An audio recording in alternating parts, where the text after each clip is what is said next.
Most people are chasing money without realizing they are running from fear.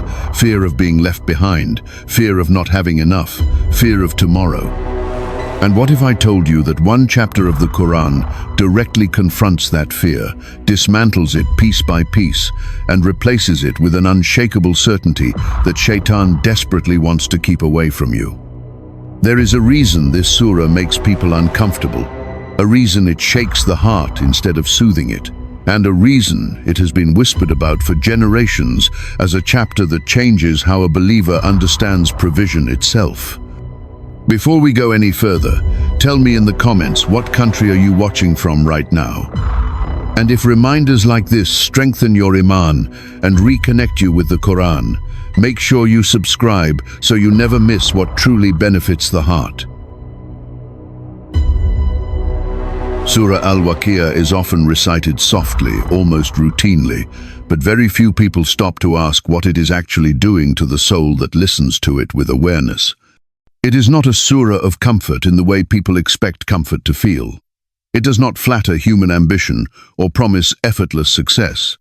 Instead, it grabs the heart and forces it to look directly at reality, the reality of the hereafter, the fragility of this world, and the illusion of control that human beings cling to every single day. Many people say they recite it for Rizq, but they do not realize that before Allah changes what is in their hands, He changes what is in their hearts. This surah quietly rewires how a believer understands wealth, loss, security, and success. It pulls the soul away from panic and desperation and anchors it in certainty, and that certainty is something Shaytan cannot survive around. Shaytan's entire strategy is built on keeping the human heart distracted, doubtful, and afraid.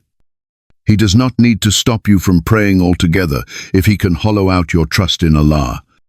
And this is why the Qur'an itself is described in authentic hadith as something he actively flees from. The Prophet ﷺ taught that Shaytan runs from a house in which the Qur'an is recited because divine speech is not neutral sound, it is light, and darkness cannot coexist with it. Surah Al-Waqiah is especially heavy with meanings that destroy Shaytan's favorite tools. It strips away the illusion that the future is guaranteed. It demolishes the lie that wealth equals security. It exposes the weakness of human power and replaces it with the absolute authority of Allah. When these meanings settle into the heart, Shaytan loses leverage. Fear of poverty weakens. Anxiety about provision begins to dissolve. Greed no longer feels urgent. This is not because the surah magically produces money, but because it produces yaqeen, certainty, and certainty transforms behavior, choices, patience, and dua. A heart grounded in certainty becomes resistant to whispers that say, "What if you don't have enough?" Or, "What if Allah does not provide for you?" Because Allah Himself has already answered those doubts within His book. The very name of the surah tells you that this is not a gentle reminder meant to pass unnoticed, is less than #0. 5# is greater than Al-Waqiah means the inevitable, the event that cannot be delayed, negotiated, or escaped. From the opening verses, Allah does not invite debate or speculation. He declares that what is coming is real, that it will arrive suddenly, and that when it does, the world as people know it will be turned upside down. Mountains, symbols of permanence and strength, will be scattered like dust. Social hierarchies, wealth and status will collapse in a single moment. Human beings live as if tomorrow belongs to them, as if income streams are permanent, as if plans are guaranteed to succeed. Surah Al-Waqiah violently interrupts that mindset. It forces the listener to confront a truth that Shaytan works tirelessly to suppress, that this life is temporary, unstable, and not the place of ultimate reward or punishment. And once that truth settles in the heart, something remarkable happens. The believer stops clinging to the dunya with desperation and starts engaging with it responsibly, ethically, and with trust in Allah rather than obsession. This shift is the beginning of true freedom, the kind of freedom that allows rizq to arrive with barakah and depart without breaking the soul. When Surah Al-Waqiah begins to describe humanity being divided into three groups, it does something deeply unsettling to the ego. It removes every excuse people use to feel safe without accountability. Allah does not divide people by how famous they were, how much they earned, or how respected they appeared in the world. He divides them by reality, not reputation. The foremost, the people of the right, and the people of the left, three categories that quietly contain every human being who has ever lived. There is no fourth group, no hidden exemption, no special category for intentions without action or beliefs without obedience. The foremost are described first, not because they are many, but because they are rare. These are people who raced toward Allah when others hesitated, who obeyed when obedience was costly, and who trusted Allah when trust felt dangerous. They are not defined by comfort, but by sacrifice, and Allah honors them with nearness that no worldly achievement can match. Then come the people of the right, believers who held on to faith, struggled, repented, fell and rose again, but ultimately chose Allah over their desires. And finally, the people of the left, those who dismissed reminders, mocked accountability, and lived as though this world was all there was. The brilliance of this passage is that it forces the listener to stop spectating and start self-examining. You are no longer reading about people. You are being asked, silently but firmly, where you will stand when the inevitable arrives. Shaytan hates this moment of reflection because once a person begins to measure their life against the hereafter, empty distractions lose their appeal. Goals change. Priorities reorder themselves. And most importantly, the frantic chase for provision begins to slow because the believer realizes that success is not defined by how much they accumulate, but by where they end up.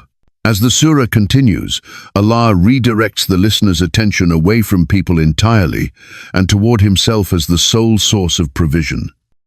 This is where Surah Al-Waqiah dismantles one of the deepest anxieties in the human heart, the fear that sustenance is unstable, competitive, or dependent on forces outside Allah's control. Allah reminds humanity that every form of rizq, they rely on food, water, energy, even life itself exists only because He wills it to exist. Crops do not grow because farmers are skilled. Rain does not fall because clouds decide to cooperate. Seeds do not sprout because effort alone deserves reward. Allah asks directly, almost challengingly, is it you who causes it to grow, or are we the one who causes it to grow? This question is not rhetorical decoration. It is meant to corner the human mind into honesty. If Allah willed, the harvest could turn to dust overnight. If Allah willed, the water people depend on could become bitter and undrinkable. These are not threats. They are reminders of dependence. When a believer truly absorbs this, something profound happens inside them. The heart stops panicking over numbers, projections, and worst-case scenarios. Effort continues, but desperation disappears. Work becomes an act of worship rather than a source of identity. Shaytan thrives on convincing people that provision comes from people, systems, employers, or luck. Surah Al-Waqiah crushes that lie and replaces it with a truth that stabilizes the soul. Your rizq was written before you were born, and nothing meant for you will ever miss you. Allah then confronts one of the most dangerous illusions humans live under, the illusion of control. People speak confidently about my income, my skills, my future, and my plans, as though outcomes obey human will. Surah Al-Waqiah peels back that arrogance layer by layer.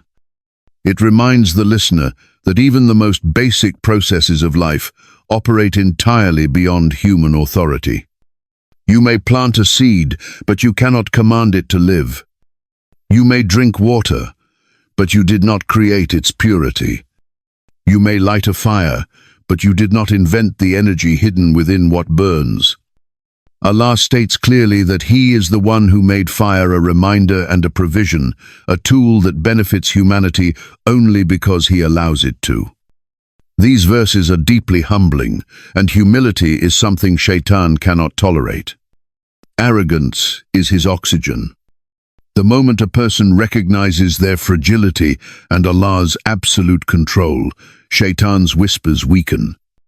Fear loses its grip, because fear is born from the illusion that everything rests on human effort alone.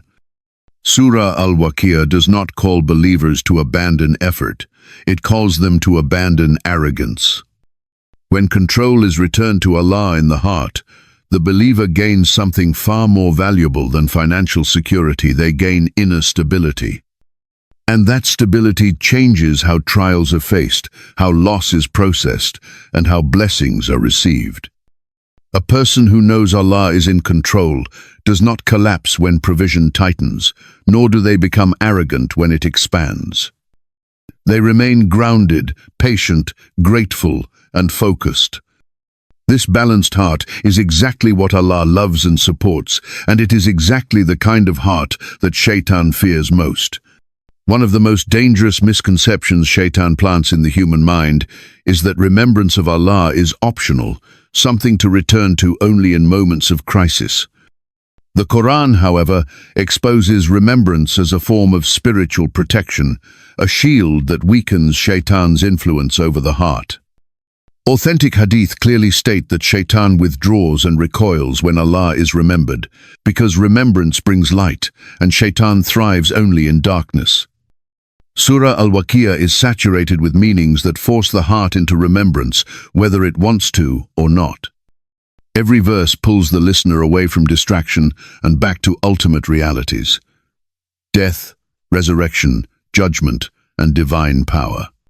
Shaytan does not fear long to-do lists or ambitious goals, but he fears a heart that constantly remembers where it is going. When Surah Al-Waqiah is recited with awareness, it breaks the cycle of heedlessness that keeps people spiritually asleep while physically active. It interrupts the endless noise of worldly concern and replaces it with sober clarity. This clarity is uncomfortable at first because it demands honesty, but it is also liberating. A heart grounded in remembrance is far less reactive to fear-based whispers about money, status, and future uncertainty. Instead of spiraling into anxiety, the believer begins to ask better questions. Am I living for what ends or for what lasts? Is less than #0. 5# is greater than Shaytan loses power when those questions take root, because manipulation depends on short-term thinking, not eternal awareness. As the surah continues to unfold its message, it begins to quietly reprogram the believer's relationship with the dunya itself. The world is no longer presented as evil or meaningless, but as temporary, unstable, and unworthy of ultimate attachment. Surah Al-Waqiah exposes the dunya for what it truly is, a testing ground, not a destination. People often assume that contentment will arrive once they reach a certain level of comfort or financial stability, yet experience proves the opposite. The more tightly someone clings to dunya, the more anxious they become about losing it. This surah gently but firmly loosens that grip. By reminding the listener of the hereafter's permanence and the dunya's fragility, it reorders desire itself. Wealth stops being a source of identity and becomes a trust. Hardship stops being proof of failure and becomes a test of patience. The Prophet ﷺ taught in authentic hadith that true richness is not having many possessions, but having a soul that is content. Surah Al-Waqiah cultivates that richness by stripping away false expectations. When a believer internalizes its message, they stop measuring success by comparison and start measuring it by obedience. This shift changes how effort feels. Work becomes sincere rather than desperate. Dua becomes trusting rather than transactional. Barakah enters places where panic once lived. Shaytan despises this transformation because a believer who is no longer obsessed with dunya cannot be controlled through fear of losing it. There is also something uniquely powerful about engaging with this surah during moments of quiet, especially at night, when distractions fade and the heart is more exposed. The Prophet ﷺ consistently stood in prayer at night, reciting the Qur'an slowly and reflectively, not rushing through words but allowing meanings to settle. Nighttime recitation strips away performance and habit, leaving only sincerity. Surah Al-Waqiah, when recited in these moments, becomes deeply personal. Its verses feel less like distant descriptions and more like direct conversations with the soul. The reminders of death become intimate rather than abstract. The questions Allah poses about provision, control, and dependence feel impossible to ignore. Shaytan struggles most when a believer is alone with Allah, undistracted, honest, and reflective. In those moments, the heart is not defending itself with noise or busyness. It listens. And when the heart listens, it begins to heal. Anxiety that once felt permanent begins to loosen. Fear of the future softens into trust. Even when material circumstances remain unchanged, the believer feels lighter, steadier, and more focused. This is the quiet power of Surah Al-Waqiah, not dramatic, not instant, but deeply transformative. It does not promise ease without effort, but it promises clarity without illusion. And a heart armed with clarity is one Shaytan finds extremely difficult to mislead. One of the clearest battles described in the Qur'an is the battle over fear, specifically, fear of poverty. Allah openly exposes Shaytan's strategy when he says that Shaytan threatens you with poverty and commands you to immorality, while Allah promises you forgiveness and bounty from him. This is not a metaphor, it is a description of a psychological and spiritual war that plays out daily in the human heart. Fear of not having enough drives people to compromise their values, rush decisions, exhaust themselves, and sometimes even disobey Allah in the name of survival. Surah Al-Waqiah directly confronts this fear by shifting the believer's focus away from outcomes and back to the one who controls them. When the heart truly absorbs that Allah alone is Ar-Razzaq, fear begins to lose its authority. Provision is no longer something hunted anxiously, it becomes something received with trust. This does not mean effort stops, it means panic stops. The believer still works, plans, and strives, but without the desperation that corrodes the soul. Shaytan relies on urgency and pressure, whispering that time is running out, that others are ahead, that failure is imminent. Surah Al-Waqiah dissolves that urgency by reminding the listener that nothing arrives early or late outside Allah's decree. What is written will come, and what is not written will never arrive, no matter how hard one chases it. This realization produces a calm strength that Shaytan cannot penetrate. Fear is replaced with patience, envy with contentment, and anxiety with dua. The believer stops measuring life by what is missing and starts recognizing what has already been provided. This is the moment when Rizq begins to feel sufficient, even before it increases, because the heart is no longer at war with itself. Surah Al-Waqiah then takes the listener to the most sobering reality of all, the moment of death. Not death as an abstract concept, but death as an unavoidable, intimate experience that every soul will face alone. Allah describes the final moments when the soul reaches the throat, when loved ones can do nothing, when power, wealth, and status evaporate instantly. This passage is intentionally uncomfortable, because comfort breeds forgetfulness. Shaytan's greatest success is convincing people that death is distant, negotiable, or irrelevant to daily choices. Surah Al-Waqiah destroys that illusion completely. It forces the listener to confront a simple but devastating truth. When that moment arrives, nothing you owned will follow you, and nothing you delayed will be excused. Yet this reminder is not meant to paralyze the believer with fear. It is meant to awaken them. A person who remembers death regularly does not live recklessly. They live intentionally. They become careful with their prayers, cautious with their income, gentle with people, and sincere in repentance. The Prophet ﷺ praised those who remember death often because it cuts attachment to dunya and sharpens focus on what truly matters. Surah Al-Waqiah does exactly that. It pulls the future into the present so that today is lived correctly. When death becomes real, procrastination loses its charm. Arrogance softens. Forgiveness becomes easier. And obedience stops feeling optional. Shaytan fears a believer who lives with death in mind, because such a believer cannot be easily distracted, delayed, or deceived. Their life becomes purposeful, their worship becomes focused, and their reliance on Allah becomes sincere rather than theoretical. In the end, Surah Al-Waqiah reveals a truth that many overlook. The unlocking of Rizq is not a formula, a ritual, or a transaction. It is a transformation. This surah does not promise wealth to those who merely recite it. It reshapes the worldview of those who reflect upon it. When the hereafter becomes certain, dunya takes its proper size. When Allah becomes central, everything else finds its place. The believer who lives by the message of this surah is no longer controlled by fear of loss or obsession with gain. They give without panic, withhold without guilt, and trust without hesitation. This inner alignment is what invites barakah. Not because Allah is obligated, but because Allah loves hearts that rely on Him fully. Shaytan despises Surah Al-Waqiah because it produces believers who cannot be manipulated by scarcity, intimidated by hardship, or corrupted by excess.